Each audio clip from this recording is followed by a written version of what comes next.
ఇప్పుడు everyday compulsory ఏదో ఒక ఛానల్లో రోజు నేను మిమ్మల్ని చూస్తాను.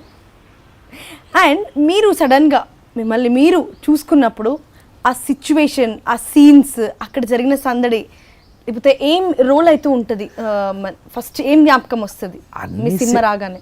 ఎట్లా అంటే జీవితంలో మనకు అన్ని ఇన్సిడెంట్స్ గుర్తుండకపోవచ్చు, కొన్ని మాత్రం గుర్తుంటాయి మనకి. ఎందుకని ఆ స్థితి, ఆ పరిస్థితి, అప్పుడున్నటువంటి మనం ఉన్న సిచ్యుయేషన్ బట్టి మనకు గుర్తుంటాయి. అట్లాగే 245 లెక్క కరెక్ట్గానే ఉంది. 245లో 245 సినిమాలకి ఇన్సిడెంట్స్ ఉండకపోవచ్చు. బట్ కొన్ని ఇప్పుడు lead style do or die పరిస్థితి. ఆ రోజు మనకి ఆ సక్సెస్ కాకపోతే ఆ సినిమా మనం వెళ్ళిపోవాలి. ఎందుకంటే అందులో సినిమా చేసాం, ఫ్లాప్ అయిపోయింది, మనం ఇంకా ఇండస్ట్రీ నుంచి వెళ్ళిపోతాం, ఇంకేముందిలే అయిపోయిందిలే మనకు అనుకునే పరిస్థితుల్లో మనం ఎట్లా కష్టపడ్డాం. దానికోసం ఎలా ఒక ఫైట్ ఎవరికి ఊరికే ఏది వచ్చిందంటే నేను నమ్మను. We have to fight for it. ఎంత కష్టపడి చేస్తే ఓ పక్కన మన కష్టం మనం పడుతుంటే ఆ సిచ్యుయేషన్లో కొన్ని కామెడీలు జరుగుతుంటాయి. మన కష్టం మనం పడతా ఉంటే అవతల దాని సిచ్యుయేషన్కి అది కొన్ని కామెడీలు అవి ఎలా గుర్తున్నాయి మనకి. అట్లా సినిమా చూస్తున్నప్పుడు ఇది చేస్తున్నప్పుడు అది జరిగింది కదా, ఇది చేస్తున్నప్పుడు అది జరిగింది కదా అని తప్పకుండా గుర్తొస్తుంది. సార్, ఇప్పుడు 2010 నుంచి 2020 మన 10-20 10 ఇయర్స్లో ప్రస్తుతం ఉన్న టాప్ హీరోస్తో ప్రతి ఒక్కరితో మీరు జర్నీ చేశారు, ఆల్మోస్ట్ అందరితో. సో అందరి గురించి ఒక్కొక్క లైన్లో నాకు అందరు కాదు, అందరూ ఇప్పుడున్న జనరేషన్కి అంటే ఎందుకు నేను సెపరేట్ చేయలేను అన్న దానికి నేను చెప్తా. ఎందుకనంటే అందరికీ కూడా ఒకే టైప్ ఆఫ్ ప్యాషన్ ఉంది. దే ఆర్ ఆల్ వాళ్ళందరూ కూడా సినిమాని ప్రేమించి వాళ్ళని ప్రేమించుకునేలాగా ఉన్నారు అందరూ. అందుకని ఎవరికి ఒక క్యారెక్టర్ అలాగా అంటానికి లేదు అసలు. అందరూ ఆ ఫైటింగ్ స్పిరిట్లోనే ఉన్నారు.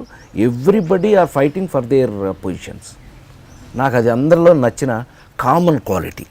చాలా నిజంగా everybody is fighting for their own వాళ్ళ పొజిషన్స్కి. వాళ్ళు నిజంగా మాకు ఒకరోజు మేము హీరోగా చేసేటప్పుడు ఒక బ్రాండ్ అని అంటే ఆ బ్రాండ్, ఇప్పుడు కామెడీ ఆ బ్రాండ్ అని అంటే నా బాటికి నేను వెళ్ళిపోతుండేవాడిని. ఒక చిరంజీవి గారు ఒక యాక్షన్ బ్రాండ్, ఒక యాక్షన్లో వెళ్ళిపోతూ ఉండేవాడు. ఇట్లా ఎవరి బ్రాండ్లో వాళ్ళు వెళ్తుండేవాళ్ళం. ఇప్పుడు అదంతా లేదు, ఆల్రౌండింగ్ వేసి కొడతారు బ్రహ్మాండంగా. మీరు చిరంజీవి గారు అనగానే నాకు మన మెగా సార్ ఒక పాయింట్ గుర్తొచ్చింది. మీరు సార్ రూమ్మేట్స్ అని విన్నాను, అది నిజమా కాదా? మేము రూమ్మేట్స్ కాదు, ఒకే ఇన్స్టిట్యూట్, ఫిల్మ్ ఇన్స్టిట్యూట్ ఒకటి. కాకపోతే రూమ్మేట్స్ కన్నా ఎక్కువగా కలిసి ఉండేవాళ్ళం, ఎప్పుడు కలిసే తిరుగుతుండేవాళ్ళం అందరం. వెరీ డాడీ సినిమా అప్పటి నుంచి. నో హిట్లర్ అంతకు ముందు చాలా అసలు మంచు పల్లకి అందరం కలిపి చేసింది మంచు పల్లకి ఫస్ట్. చిరంజీవి గారు, నారాయణరావు గారు, సాయి చందు, నేను అందరం కలిపి 5గురం కలిపి చేసింది అసలు ఫస్ట్ వంశీ డైరెక్షన్ అది మంచు పల్లకి. సో మీ దగ్గర మీ ఎవరికి తెలియని సీక్రెట్ నా దగ్గర ఒకటి ఉంది. ఎక్కడ పట్టేశాను. అండ్ అది చెప్పాలంటే కాస్త ఆగాల్సిందే. అండ్ ఏంటి సడన్ గా మీరు కౌబాయ్ ఉన్నట్టుండే కదా. కౌబాయ్ అంటే తిరుపతి వెళ్ళాము మొన్న. అంటే ఈ టోపీ ఎందుకు పెట్టారనే కదా నీ ఉద్దేశం. తిరుపతి వెళ్ళాము. తిరుపతి వెళ్తే వైకుంఠ ఏకాదశి నేను ఎందుకు వెళ్ళాను అని అంటే మా అబ్బాయి పుట్టింది వైకుంఠ ఏకాదశి రోజున 1982. అప్పుడు జనవరి 6 వచ్చింది. ఇప్పుడు మళ్ళీ వైకుంఠ ఏకాదశి జనవరి 6 వచ్చింది. అందుకని వాడిని తీసుకెళ్ళి వాడు నేను ఇద్దరం కలిపి స్వామివారికి ఇచ్చేసి తలనీలాలు ఇచ్చేసి, చాలా కాలం తర్వాత మంచి అవకాశం దొరికింది, ఇద్దరం తలనీలాలు ఇచ్చేసి వచ్చాం. మరి సినిమాలో కంటిన్యూ అందరికీ తెలిసిన సీక్రెట్ నువ్వు అడుగుతున్నావు. సినిమాలో మన బేడి విగ్గులే కదా, రోజుకో రకంగా పెట్టుకోవచ్చు, ఎలా కావాలంటే అలా పెట్టుకోవచ్చు. సో గెటప్స్లో ఏదైనా ఇప్పుడు అంతా ఎవ్రీథింగ్ అవైలబుల్ కాబట్టి మనం గెటప్కి తగినట్టు విగ్గులు తగినట్టుగా ఆ గెటప్స్ ఉంటాయి మనకి. ఇదేం అడ్డం లేదు. ఎస్. సో తిరుపతి అన్నారు, ఇప్పుడు నేను తెలుసుకున్న సీక్రెట్ కూడా తిరుపతికి సంబంధించిందే. ఏమనుకుంటున్నారు నేను తెలుసుకుంది? తిరుపతిలో నాకు సీక్రెట్ ఏముందబ్బా, ఏం సీక్రెట్లు ఏం లేవు అందరికీ. అందరికీ నేను వెళ్ళినా అంతా లైన్లోనే మామూలుగానే వెళ్తాను, మామూలు భక్తున్నే. ఏముంది స్పెషల్ అబ్బా చెప్పు, పోనీ నీకేమో తెలిస్తే చెప్పు. చాలా కష్టపడి తిరుపతి వెంకన్నకి కూడా పరీక్ష లాగా రీసెర్చ్ చేసి అక్కడ ఉన్న వాళ్ళని కాంటాక్ట్ అయ్యి అది నిజమా కాదా అని మాత్రం ఎంక్వైరీ చేస్తే వైరల్ అవుతున్న న్యూస్ నిజమేనండోయ్ అని తెలిసిపోయింది. So this is the thing.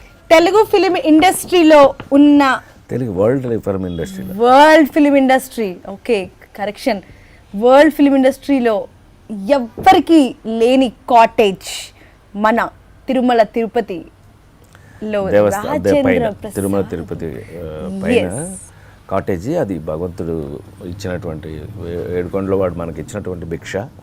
అది ఏంటంటే అది అనుకోకుండా ఎక్కువ తిరుపతిలో షూటింగ్లు చేస్తుండేవాడిని కదా. ఎక్కువ తిరుపతిలో షూటింగ్లు చేస్తున్నప్పుడు అక్కడ ఆటోమేటిక్గా మాట వెళ్తే పైకి నడుచుకుంటూ వెళ్ళిపోవటం. ఆయన్ని నేను గూడూరులో చదువుకునే రోజుల నుంచి తిరుమలకి వెళ్ళి రావటం అలవాటు బాగా నాకు.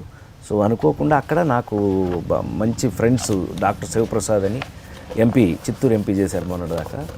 అట్లాగే రమణ అని, వెంకటరమణ తిరుపతి ఎమ్మెల్యే, వీళ్ళిద్దరు పని అది చేసి, లేదు గురుగారు మీరు ఇక్కడ కాటేజ్ కట్టాల్సిందే అని అంటే, స్వామివారు ఇచ్చినటువంటి అవకాశం మనకి తిరుమల కొండ మీద మనం కాటేజీ కట్టడం. అయితే ఏంటంటే మనం ఉండగా మనం లేనప్పుడు కూడా పర్మనెంట్గా ఉండేదే ఇలాంటివి.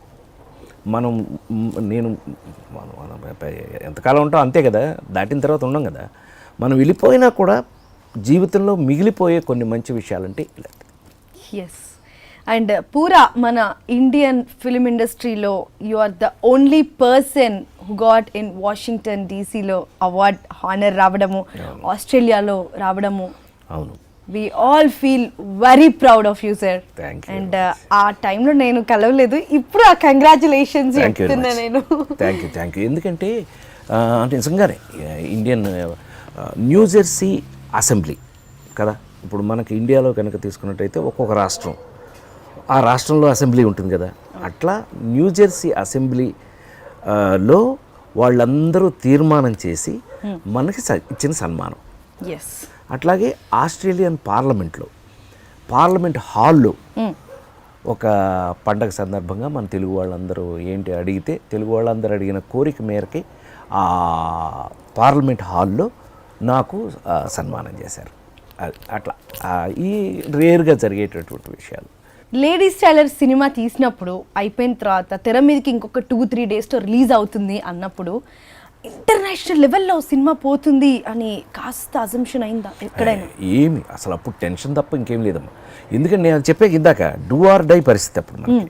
అది సక్సెస్ కాకపోతే మనం లేం, నో రాజేంద్ర ప్రసాద్, వెళ్ళిపోవడం, ఇంటికి వెళ్ళిపోవడం తప్పితే ఏముండదు. అలాంటిది ఈ మోస్ట్ ఆఫ్ ఇట్ టెన్షనే ఈ సినిమా.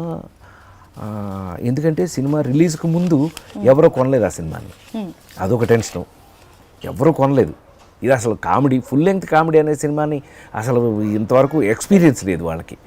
ఓన్లీ కామెడీ మీద సినిమా, ఎలాగా ఇది ఏమవుతుంది, అంత టెన్షనే.